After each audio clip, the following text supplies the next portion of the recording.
isang kulungan bakal ay may taong malungkot umiiyak. Ang tanong niya sa sarili ay kailan magigising na ng liwanag. Malayo ang iniisip at nakakuyong yaring mga palad. Bakit daw siya nagdurusa sa kasalanang di niya ginawa? Kahapon lamang ay kapiling niya kanyang asawa at anak. Namumuhay nagtahimik sa isang munting tahanang may tuwa. Ang kaligayahan ay pinutol ng isang paratang sa kanya. Siya daw ang may sala sa isang krimen na di naman niya ginawa.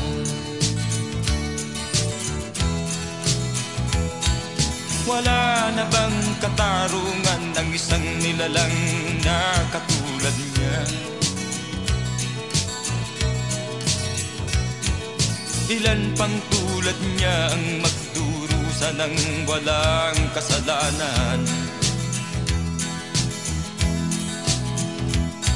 Di ba't ang batas natin pantay-pantay, walang mahirap mayaman? Bakit marami ang nagdurusang mga walang kasalanan? Mga ilang araw na lamang haharapin na niya ang bitayan. Paano niya isisigaw na siya'y sadyang walang kasalanan? Tanging ang Diyos lamang ang siyang saksi at siyang nakakaalam. Diyos na rin ang siyang bahalang maningil kung sinong may kasalanan. Dumating na ang araw, haharapin na niya kanyang kamatayan. Sa isang upo ang bakal na kay dami ng buhay na inutang.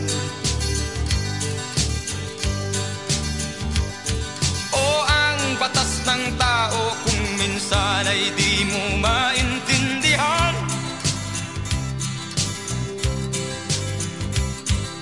Ilan pang tulad niya ang magdurusa ng walang kasalanan?